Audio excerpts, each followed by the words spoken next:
अस्सलाम वालेकुम मेरे दोस्तों भाइयों, क्या हाल है आप सबका। ठीक ठाक हैं और उम्मीद करता हूँ कि आप सब लोग खैर वाफियत से होंगे और मज़े की ज़िंदगी गुजार रहे होंगे।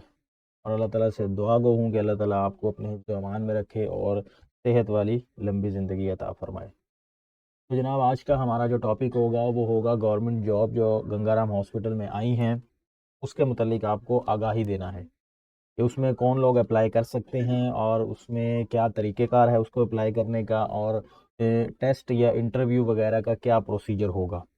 और अगर आप चैनल पर नए हैं तो आपसे ये रिक्वेस्ट है कि आप इस चैनल को सब्सक्राइब कर लें ताकि आपको हर इस तरह की नई आने वाली मालूमात की जो वीडियो है वो बर वक्त पहुँच सके, क्योंकि आपको पता है कि ये जॉब वाली जो एडवर्टीज़मेंट आती है इसमें ज़्यादा टाइम नहीं होता।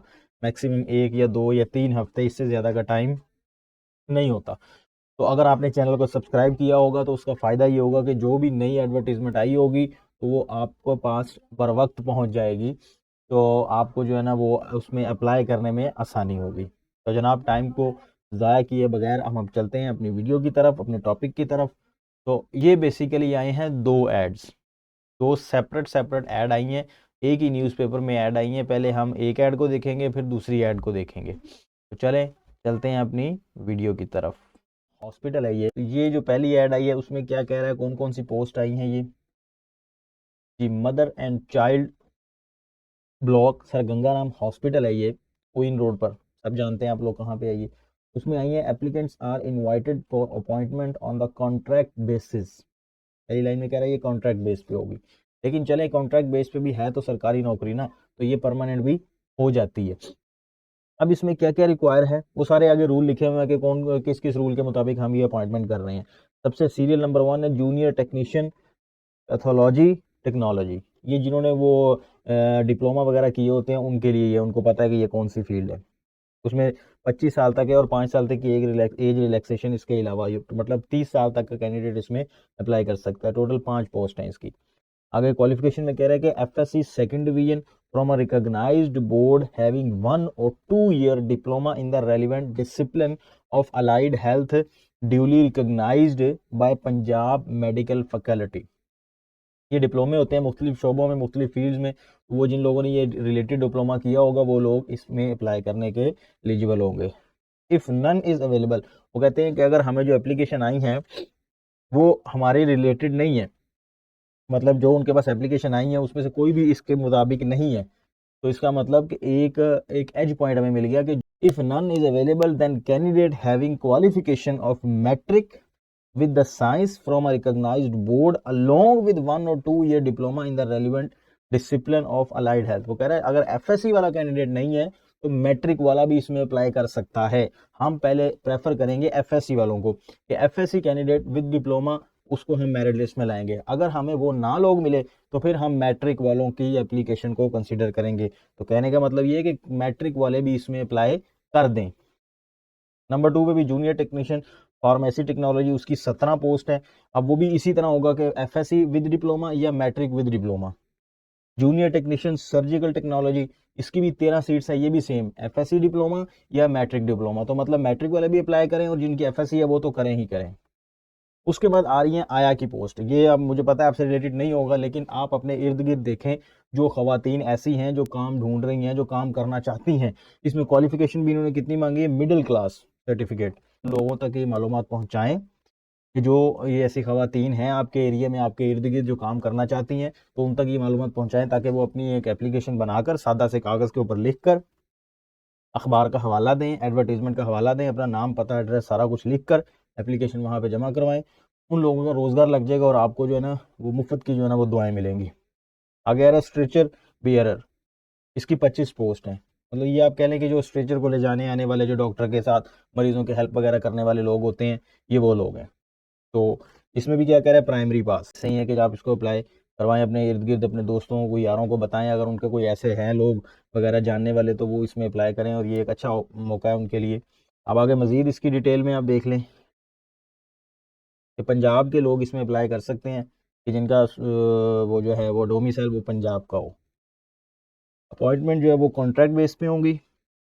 नंबर 3 में कह रहा है complete application with attested copy of all education document, जो जो ऊपर रिक्वायर क्वालिफिकेशन में मैट्रिक एफ ए यानी कि डोमी सर्टिफिकेट, डोमिसाइल, उसके अलावा करेक्टर सर्टिफिकेट मिडिल या प्राइमरी, इसके सर्टिफिकेट वगैरह जो है वो साथ एप्लीकेशन के लगा के अटेस्टेड किसी 17 ग्रेड के ऑफिसर अटेस्ट करवा के वो अप्लाई करें इसमें। नंबर 5 पे कह रहा है application must be present original document at the time of interview. Interview के वक्त आपको वो देना होगा। एज रिलैक्सेशन जो अपर लिमिट वो गिवन है गवर्नमेंट के मुताबिक, वो 5 साल की होती है। Recruitment shall be made on strictly on merit in accordance with the contract base. ठीक है, जिस स्टार्ट में कॉन्ट्रैक्ट ही है। पर्सन ऑलरेडी इन गवर्नमेंट, अगर कोई गवर्नमेंट मुलाजिम इसमें अप्लाई करना चाह रहा है तो वो प्रॉपर चैनल अपने डिपार्टमेंट से एनओसी लेकर फिर अप्लाई करेगा। अथॉरिटी रिजर्व, वो सीटें कम या ज़्यादा कर सकती हैं। ठीक है, नो टीएडीए देगा, मतलब आने जाने का कोई खर्चा आपको नहीं देंगे जब इंटरव्यू वगैरह होगा। Candidate are advise to in their own interest to make sure before applying. वो कह रहे हैं कि आपको ये खुद श्योर करना है कि आपने अप्लाई करने से पहले तमाम रिक्वायरमेंट फुलफिल कर दी थी, जो जो डॉक्यूमेंट देना था वो दे दिया। डिपार्टमेंट की इसमें कोई नहीं होगी। अगर आपने कम एप्लीकेशन दिए, इनकम्प्लीट डॉक्यूमेंट दिए तो वो आपकी जिम्मेदारी होगी, डिपार्टमेंट की नहीं होगी। आपके एप्लीकेशन को रिजेक्ट कर दिया जाएगा। नंबर 14 में कह रहा है, इसमें डेट बताई गई है कि 28/1/2023 तक जो है ना आप इसको बाय डाक। अब ये फिर एक मैंने ऐड पहले भी लगाई थी जिसमें गवर्नमेंट म्यू हॉस्पिटल की जॉब्स के बारे में बताया था, उसमें लोगों को ये कन्फ्यूजन आ रही थी कि बाय हैंड देना है या कोरियर करवाना है। तो यहाँ पर आपको बताया जा रहा है कि बाय डाक आपने कोरियर सर्विस करवानी है। बाय हैंड एप्लीकेशन वहाँ पर कोई आपसे एक्सेप्ट नहीं करेगा। तो बाय हैंड का मतलब जो लास्ट डेट है उस डेट पर नहीं करना, क्योंकि उस डेट तक अगर वो पहुंची, शाम को पहुंची, तो वो एक्सेप्टेबल नहीं होगी। इसमें वो टाइम बता रहे हैं कब तक होगा कि 28/1 का मतलब कि दिन के 12 बजे तक आप रखें। 2 दिन पहले जब आप बाय पोस्ट करेंगे तो फिर जाके यहाँ पर पहुंचेगी वो। तो आपने 28 का मतलब 26-25 तक ये अपनी एप्लीकेशन वहां से डिस्पैच अपने एरिया से कर देनी है आपने। Evaluation of the candidate shall be done as per selection criteria. ठीक हो गया, वो करेंगे इंटरव्यू वगैरह, उसके मुताबिक अपॉइंटमेंट होगी। अब ये उन्होंने बता दी कि कब टेस्ट और इसका इंटरव्यू होगा। नंबर 1 जो है टेस्ट, सीरियल नंबर 1 जो टेक्नीशियन था वो होगा 28/2 को 9 बजे सुबह। सीरियल नंबर 2 वो भी टेक्नीशियन का था, वो 1/3 सुबह 9 बजे होगा। और सीरियल नंबर 3 का जो होगा वो 2/3 तीसरा महीना 2 मार्च को होगा। 2 मार्च को भी होगा और 3 मार्च को भी होगा सुबह 9 बजे। फिर इसी तरह अब ये पता नहीं उस दिन जाके आपसे ऑन द स्पॉट ही वो टेस्ट कंडक्ट करवा लेंगे और फिर साथ ही इंटरव्यू ले लेंगे, ये उनकी पॉलिसी होगी। ये आपको उस दिन जाकर पता लगेगा। आपने अपने लिए अपने फुली आपने प्रिपेयर होकर जाना है। इंटरव्यू या test for the post serial number 1 shall be held on 7/3। Serial number 4 7/3 और 8/3। सीरियल नंबर 4 आया की पोस्ट थी, उसके लिए वो डायरेक्ट इंटरव्यू होगा। टेस्ट वगैरह उन्होंने क्या लेना है। Post at 5, serial number held 9/3 और 10/3। तो ये इन्होंने टाइम और डेट बता दिया। अब कहाँ पर भेजना है, ये नीचे एड्रेस लिखा हुआ है। Medical superintendent project director MCH block, sir Gangaram hospital, queen's road, Lahore. ये पूरा एड्रेस आपने अपने एप्लीकेशन के इनवेलप पर लिख कर फिर आपने इसको डिस्पैच करना है। आपने लिखनी कैसे, एक सिंपल पेपर के ऊपर आप जिस तरह एक दरख्वास्त लिखते हैं, एप्लीकेशन लिखते हैं, उस तरह आपने इनके लिए एक एप्लीकेशन लिखनी है कि खिदमत जनाब ये आपकी जो ऐड आई थी वो इस पोस्ट में आई थी, सब्जेक्ट लिख देना है। उसके बाद आपने लिखना है कि जी मेरी क्वालिफिकेशन ये है, मेरा नाम ये है, मैं इस पोस्ट के लिए अप्लाई करना चाहता हूँ, मैंने अपने डॉक्यूमेंट वगैरह साथ अटैच कर दिए हैं। तो ये मेरा फ़ोन नंबर है, ये मेरा कॉन्टैक्ट नंबर है, ये मेरा एड्रेस है। ये एप्लीकेशन के साथ अपने डॉक्यूमेंट लगाएं, उसको अटैच करें और उसको इन्वेलप में फोल्ड करके आप इसको भेज दें। तो ये कहाँ पर आई है पोस्ट, ये नवाए वक्त जो है उसकी 11 जनवरी की जो आप अखबार है उसमें ही आया। ठीक है, आप ऑनलाइन भी इसको निकाल सकते हैं और किसी अखबार वाली दुकान से जाकर भी आप 11 जनवरी की जो अखबार है वो लेकर आप इसमें बाय पोस्ट अप्लाई कर सकते हैं। दूसरी इसमें जो पोस्ट आई है, हाँ जी, दूसरी ज़रा ज़्यादा पोस्ट है लेकिन वो सारी की सारी तकरीबन टेक्निकल पोस्ट ही हैं। ये भी सर गंगाराम हॉस्पिटल में ही है, जूनियर टेक्नीशियन। ये मुख्तलिफ शोबे हैं इनके, वो टेक्नीशियंस रिक्वायर हैं, वो सेम क्वालिफिकेशन एफएससी हो या मैट्रिक विद दिस डिप्लोमा हो। एफएससी वालों को प्रेफर किया जाएगा, मैट्रिक वालों को बाद में देखा जाएगा। अगर एफएससी वालों में से कुछ कैंडिडेट उनको एलिजिबल ना मिले तो फिर वो मैट्रिक वालों की तरफ आएंगे। तो मतलब मैट्रिक वाले भी अप्लाई इसमें कर दें। ऐसे इसमें कोई नहीं है, सिंपल आपने एक एप्लीकेशन लिखनी है, साथ रखो। हर पोस्ट के लिए आप अलग अलग एप्लीकेशन अप्लाई करें। मोस्टली यही होता है कि हर पोस्ट के लिए अलग एप्लीकेशन अप्लाई की जाती है, मिक्सअप ना कर देना, एक ही एप्लीकेशन के अंदर सारे ना लगा देना, फिर वो मसला हो जाएगा आपके लिए। तो ये आप डिफरेंट टेक्नीशियंस हैं इसके अंदर, आप देख लें, अगर आपने कोई डिप्लोमा किया हुआ है तो आप इसमें अप्लाई कर सकते हैं।